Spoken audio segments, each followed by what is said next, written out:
Well, thank you for joining us this morning.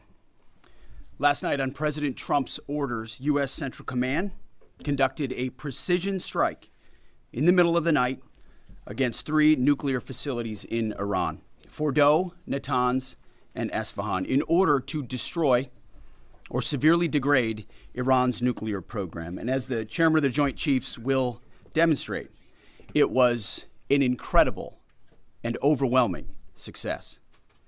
The order we received from our commander-in-chief was focused, it was powerful, and it was clear. We devastated the Iranian nuclear program. But it's worth noting the operation did not target Iranian troops or the Iranian people. For the entirety of his time in office, President Trump has consistently stated for over 10 years that Iran must not get a nuclear weapon. Full stop. Thanks to President Trump's bold and visionary leadership and his commitment to peace through strength, Iran's nuclear ambitions have been obliterated. Many presidents have dreamed of delivering the final blow to Iran's nuclear program, and none could until President Trump. The operation President Trump planned was bold and it was brilliant, showing the world that American deterrence is back. When this president speaks, the world should listen. And the U.S. military, we can back it up. The most powerful military the world has ever known. No other country on planet Earth could have conducted the operation that the chairman is going to outline this morning. Not even close. Just like Soleimani found out in the first term, Iran found out when POTUS says 60 days that he seeks peace and negotiation, he means 60 days of peace and negotiation. Otherwise, that nuclear program, that nuclear capability will not exist. He meant it. This is not the previous administration. The President Trump said no nukes. He seeks peace, and Iran should take that path. He sent out a truth last night saying this: any retaliation by Iran against the United States of America will be met with force far greater than what was witnessed tonight. Signed, the President of the United States, Donald J. Trump. Iran would be smart to heed those words. He's said it before, and he means it. I want to give recognition to the chairman of the Joint Chiefs of Staff, the Joint Staff, General Eric Kurilla at CENTCOM, who did a phenomenal job, he and his staff, all of CENTCOM. Policy, across the board, this was a joint effort, and across the Pentagon effort. I want to recognize the pilots who flew those bombers, who flew those fighters, who flew those refuelers, warriors. I want to recognize the sailors on those destroyers, in those subs, on those carriers, warriors, all of them. I want to recognize our soldiers doing air defense, base defense, QRF, warriors, all of them. Every American involved in this operation performed flawlessly. And I want to give recognition to our allies in Israel as well. This is a plan that took months and weeks of positioning and preparation so that we could be ready when the President of the United States called. It took a great deal of precision. It involved misdirection and the highest of operational security. Our B-2s went in and out of downtown Tehran, of these nuclear sites, in and out and back without the world knowing at all. In that way, it was historic. A strike that included the longest B-2 Spirit bomber mission since 2001 and the first operational employment of the MOP, a massive ordnance penetrator.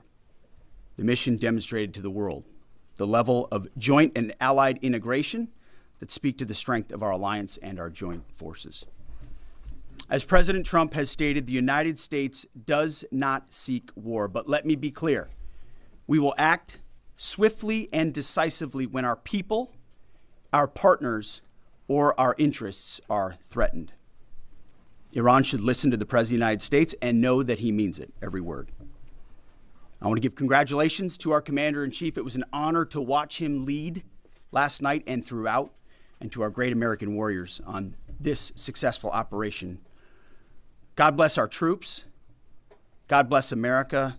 And we give glory to God for his providence and continue to ask for his protection. I turn it over now to the chairman for specifics. Thank you, Mr. Secretary. Thanks for recognizing all of our folks out there doing our nation's work, and nice to see everybody on this early Sunday morning. Last night on the President's orders, U.S. Central Command, under the command of General Eric Kurilla, executed Operation Midnight Hammer, a deliberate and precise strike against 3 Iranian nuclear facilities. This was a complex and high-risk mission carried out with exceptional skill and discipline by our joint force. I want to thank every service member, planner, operator that made this mission possible. Their actions reflect the highest standards of the United States Armed Forces. This operation was designed to severely degrade Iran's nuclear weapons infrastructure. It was planned and executed across multiple domains and theaters with coordination that reflects our ability to project power globally with speed and precision at the time and place of our nation's choosing. This was a highly classified mission with very few people in Washington knowing the timing or nature of this plan. I'll refer you to the graphic on the side as I walk you through some of the operational details. At midnight Friday into Saturday morning, a large B-2 strike package comprised of bombers launched from the continental United States. As part of the plan to maintain tactical surprise, part of the package proceeded to the west and into the Pacific as a decoy, a deception effort known only to an extremely small number of planners and key leaders here in Washington and in Tampa. The main strike package, comprised of 7 B-2 Spirit bombers, each with 2 crew members, proceeded quietly to the east with minimal communications. Throughout the 18-hour flight into the target area, the aircraft completed multiple in-flight refuelings. Once over land, the B-2s linked up with escort and support aircraft in a complex, tightly timed maneuver requiring exact synchronization across multiple platforms in a narrow piece of airspace, all done with minimal communications. This type of integration is exactly what our joint force does better than anyone else in the world. At approximately 5 p.m. Eastern Standard Time last night, and just prior to the strike package entering Iran, a U.S. submarine in the Central Command area of responsibility launched more than 24 Tomahawk land attack cruise missiles against key surface infrastructure targets at Esfahan. As the Operation Midnight Hammer strike package entered Iranian airspace, the U.S. employed several deception tactics, including decoys, as the 4th and 5th generation aircraft pushed out in front of the strike package at high altitude and high speed, sweeping in front of the package for enemy fighters and surface-to-air missile threats. The strike package was supported by U.S. Strategic Command, U.S. Transportation Command, U.S. Cyber Command, U.S. Space Command, U.S. Space Force, and U.S. European Command. As the strike package approached Fordow and Natanz, the U.S. protection package employed high-speed suppression weapons to ensure safe passage of the strike package, with fighter assets employing preemptive suppressing fires against any potential Iranian surface-to-air threats. We are currently unaware of any shots fired at the U.S. strike package on the way in. At approximately 6:40 p.m. Eastern Standard Time, 2:10 a.m. Iran time, the lead B-2 dropped 2 GBU-57 massive ordnance penetrator weapons on the first of several aim points at Fordow.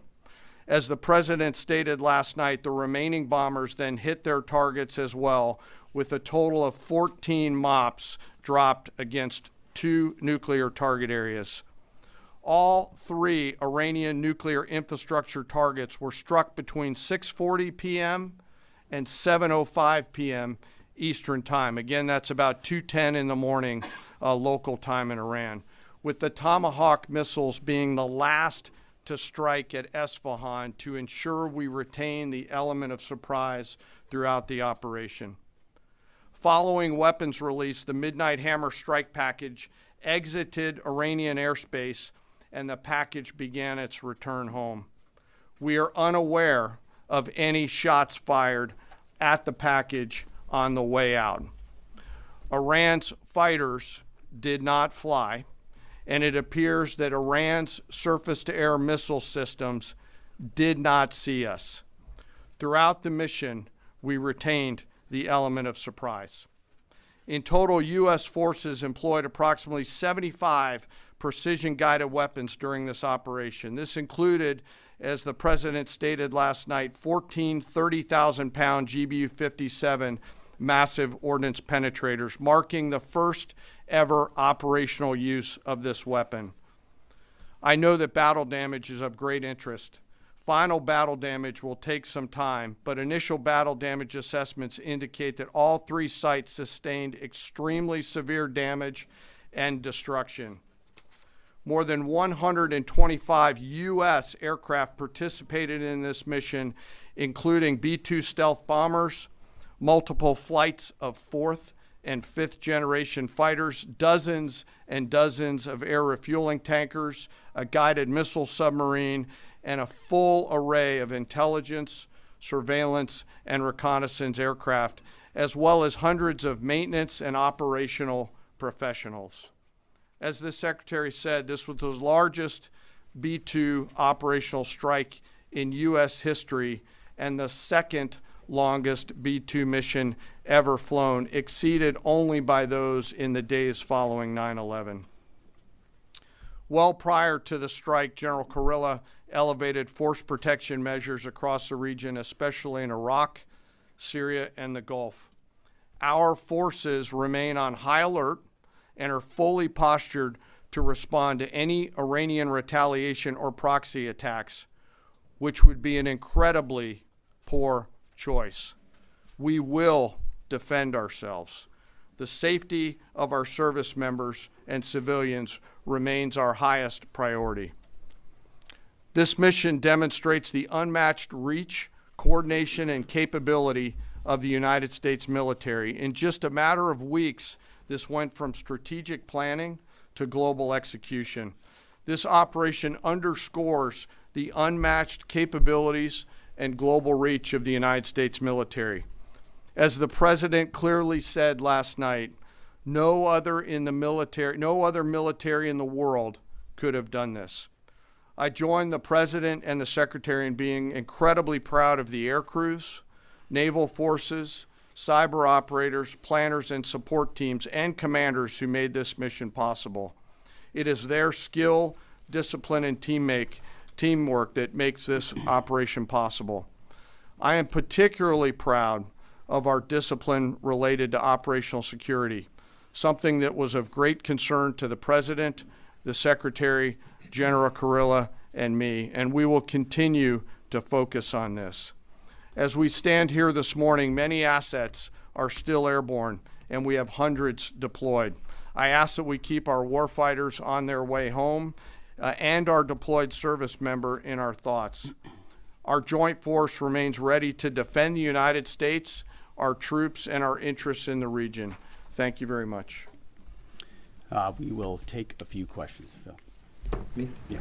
So, is regime change off the table, Mr. Secretary? And to the chairman, you said the battle damage assessment is still ongoing, but do you believe that some nuclear capability in Iran remains? This mission was not and has not been about regime change. The president authorized a precision operation to neutralize the threats to our national interests posed by the Iranian nuclear program and the collective self-defense of our troops and our ally Israel. Thanks for your question. I think BDA is still pending, and it would be way too early for me to comment on what may or may not still be there. But thanks for the question. Green. No, behind you. Excuse me, Mr. Secretary, can you tell me, was there a particular moment when the president decided to pull the trigger on this operation where he said, now, rather than being, something in the holster, now we're going to pull the trigger on it? I would just say, having the opportunity to witness his leadership, he was fully committed to the peace process, wanted a negotiated outcome, gave Iran every single opportunity, and unfortunately was met by stonewalling, which is why he gave them plenty of time to continue to come to the table and give up enrichment, give up the nuclear program. But there was I won't say the particular moment, there was certainly a moment in time where he realized that it had to be a certain action taken in order to minimize the threat to us and our troops. Yeah. General, you say that General Kurilla increased force protection in Iraq, Syria, and Gulf, and those areas. Were they given any advance warning the attacks were coming? And also, Mr. Secretary, when were congressional leaders notified? How long before the attacks took place? Sir, to your first question, the risk has clearly been rising over the last few weeks in the region. Based on that, and not a particular awareness of this operation, we've made smart decisions to minimize the risk to U.S. forces in the region. So they were given no advance warning? No, sir. And congressional? They were notified after the planes were safely out. Well, we complied with the notification requirements of the War Powers Act. After the attacks, they were notified? They were immediately thereafter. Yes. Thank you, Secretary. Two quick questions. Do you believe you completely destroyed Iranian nuclear program? And how about Iranian ballistic missiles? Your ally as Israel always saying that is biggest threat. And second question is very important. What will be your next step if Iran or militias under Iranian influence in the region attack U.S. interests or allies in the region? And you can chime in on this too, Mr. Chairman.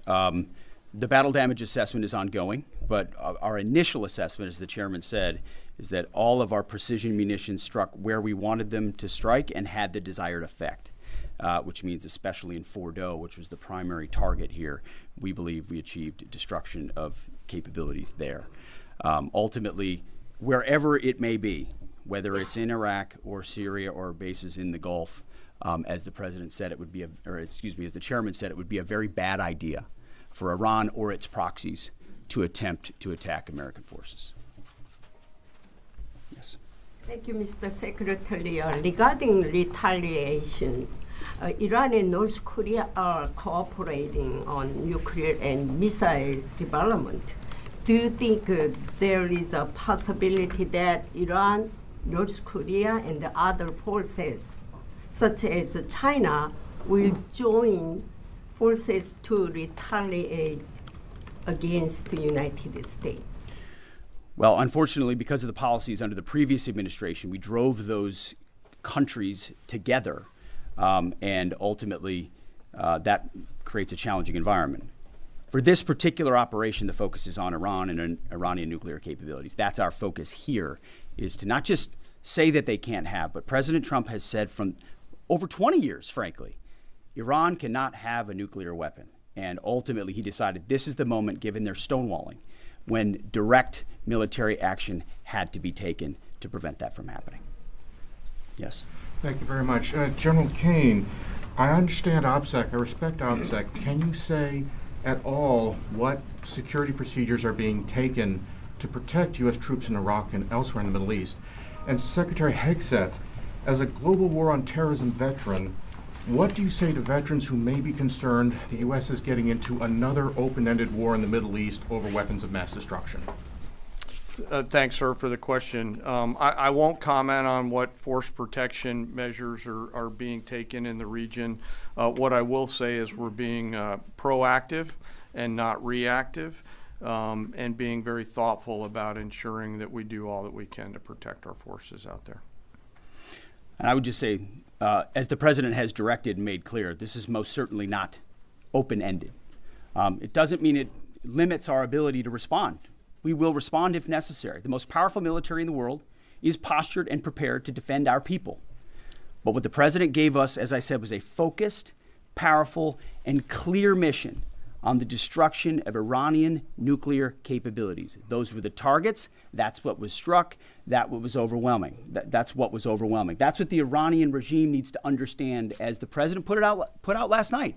He wants peace. There needs to be a negotiated settlement here. We ultimately demonstrated that Iran cannot have a nuclear capability. That is a very clear mission set on this operation. Yes, hold on. Yes, right there. Thank you, Mr. Secretary. Question for the Secretary and the Chairman. How was this strike coordinated with the Israelis on a strategic level, militarily, and on a tactical level? Was there any direct Israeli military participation in this operation? Well, I would say certainly Israel had an incredible military success, especially at the beginning and ongoing, in degrading Iranian capabilities, in degrading Iranian launchers, MRBMs. It's been incredible to watch what our ally Israel has been able to do. And there certainly have been conversations. I mean, General Kurilla at CENTCOM has worked closely in the defense of Israel for many years. And part of this operation was the defense of Israel and the ongoing defense of Israel. But as it pertains to this strike, this was U.S. operated and U.S. led. We took advantage of some of the preparatory work that's been done over the past week and a half in terms of axis of approach. I won't get into the particulars, but as the Secretary said, it was a U.S. strike. We made sure we were not in the same piece of airspace and sky. Aside from that, that was the extent of it. We'll take a couple more. Yeah, right there. Question to the Secretary first. Are you concerned whatsoever now about the reaction from U.S. allies given the strike, particularly those in the Gulf? And to the Chairman, if I may, I understand you don't want to speak to specific assets and force protection measures, but do you anticipate at least having to bring in any further assets from other theaters to aid in force protection over the coming days? We certainly understand the challenges of allies in the region, and we have been respectful and in working in collaboration with them as it pertains to basing and sensitivities there. Ultimately, they've got a lot of assets and people in those locations also where American troops are co-located. So that's a consideration of ours. We've been in close consultation with them, and we appreciate the support that we have got. Thanks for the question on sort of the global picture. And as you know, that's one of my jobs, is to look globally at the entire range of challenges. We are always carefully considering our force posture around the world and then offering options to the Secretary and to the President. I won't comment on any future things, but the American people should know that we carefully consider those moves around the world and try to modulate as needed our force structure in the region. Absolutely. Yeah, right here. Thank you. What communications are being sent to the Iranians right now, and is there any possibility of diplomacy now or in the coming days? I can only confirm that there are both public and private messages being directly delivered to the Iranians in multiple channels, giving them every opportunity to come to the table. They understand precisely what the American position is, precisely what steps they can take to allow for peace, and we hope they do so. Yes. The president may not want an open-ended conflict. The Iranians may disagree. Are you prepared for a protracted war? Well, anything can happen in conflict. We acknowledge that. But the scope of this was intentionally limited. That's the message that we're sending. With the capabilities of the American military, nearly unlimited. So Iran, in that sense, has a choice. But we've made it very clear to them, this is nuclear sites, this is nuclear capabilities, this is the line that the president set, and we set that back. Now is the time to come forward for peace. But I think one of the takeaways from this as well is the unprecedented level of ongoing cooperation. I can't speak highly enough of the chairman and his staff and General Kurilla in CENTCOM, what they've done to look around the corner, to pre-position, to understand how an operation like this comes together. The scope and scale of what occurred last night would take the breath away of almost any American if you had an opportunity to watch it in real time. And I think Tehran is certainly calculating the reality that planes flew from the middle of America in Missouri overnight, completely undetected over 3 of their most highly sensitive sites, and we were able to destroy nuclear capabilities. And our boys in those bombers are on their way home right now. We believe that'll have a clear psychological impact on how they view the future, and we certainly hope they take the path of negotiated peace. But I could not be more proud of how this building operated, of the precision, the sensitivity, and the professionalism of the troops involved in this effort. I will take one more. We'll take one more question. Yes, right there. Thank you, Mr. Secretary. Concerning the justification for these strikes, in March, the Office of the Director of National Intelligence released their threat assessment, concluding, quote, Iran is not building a nuclear weapon, and Caine has not authorized the nuclear programs he suspended in 2003, unquote. So what new intelligence does the U.S. have since then that the Iranians have changed their position on nuclear weapons? And does this new intelligence come from U.S. sources and methods, or are we getting this information from other countries? Well, I would just simply say that the president's made it very clear. He's looked at all of this, all of the intelligence, all of the information, and come to the conclusion that the Iranian nuclear program is a threat, and was willing to take this precision operation to neutralize that threat in order to advance American national interests, reduce the Iranian nuclear program, and obviously collective self-defense of ourselves and our allies. So he looked at all of it, understood the nature of the threat, and took bold action I think the American people would expect in a commander-in-chief. That's all we've got. Thank you very much. Appreciate it, Mr. Chairman.